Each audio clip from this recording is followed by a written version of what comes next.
बिस्मिल्लाहिर्रहमानिर्रहीम। अस्सलामुअलैकुम ग्रेड 10। आज हम भुट्टो हुकूमत की लेबर इस्लाहात पढ़ेंगे। लेबर इस्लाहात यानी मज़दूरों के लिए इस्लाहात। देखते हैं कि क्या बेहतरी के काम किए गए भुट्टो हुकूमत के दौर में लेबर्स के लिए, मज़दूरों के लिए पहली बार कानून साजी। जुल्फ़िकार अली भुट्टो के दौर में पहली मरतबा मज़दूरों के लिए कानून साजी की गई। उनको भी इंसान मान के एक कानून बनाया गया।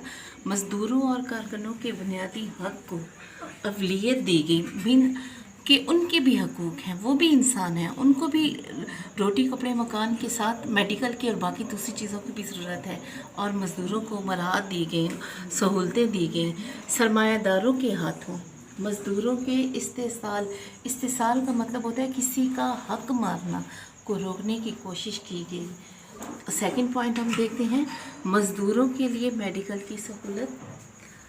मज़दूरों को मेडिकल की सहूलत दी गई और साथ ही ज़ख्मी होने पर मुआवजा दिया गया। अगर खुदा न खास्ता कोई मज़दूर ज़ख्मी हो जाता तो उसको पैसों की सूरत में मुआवजा दिया जाता था। थर्ड पॉइंट हम देखते हैं कि मज़दूरों के लिए बोनस और ओवर टाइम की सहूलत। भुट्टो हुकूमत में जो है मज़दूरों को मेडिकल की सहूलत और मुआवजा दिया गया। उसके साथ ही मज़दूरों के लिए बोनस बच्चे की तनख्वाह के अलावा एक रकम होती है, मखसूस रकम होती है जो दी जाती है। बोनस की अदायगी लाजमी करार दी गई। फोर्थ पॉइंट हम देखते हैं, मज़दूर तहरीक और ट्रेड यूनियन। मज़दूर तहरीक और ट्रेड यूनियन के निज़ाम को भी तहफ़्फ़ुज़ दिया गया। बच्चे, मज़दूर तहरीक से मुराद ये है कि मज़दूरों के हक़ में आवाज़ उठाने के लिए ये तहरीक जो है वो कुछ लोगों ने शुरू की और बाकी के लोग इसमें शामिल हो जाते हैं। अब इसके बाद फिफ्थ पॉइंट हम देखते हैं, पेंशन और इज्तिमाही बीमा।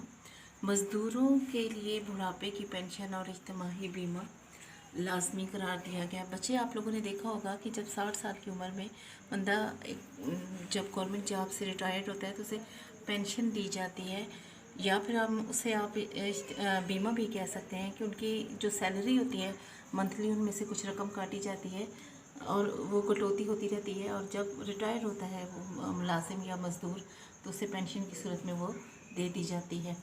मुलाजमत का तहफ़्फ़ुज़। अब ये बड़ा कदम था भुट्टो हुकूमत का कि भुट्टो हुकूमत में मुलाजमीन को बिला वजह बर्खास्त करने पर पाबंदी लगा दी गई। बर्खास्त करने पर अगर कोई मज़दूर मज़दूरी कर रहा है तो उसका अफसर जो है अपनी ग्रज की वजह से, अपनी ज़िद की वजह से किसी मज़दूर को बर्खास्त नहीं कर सकता था, बल्कि कोई वजह हो तो तब बर्खास्त किया जा सकता था मज़दूर को।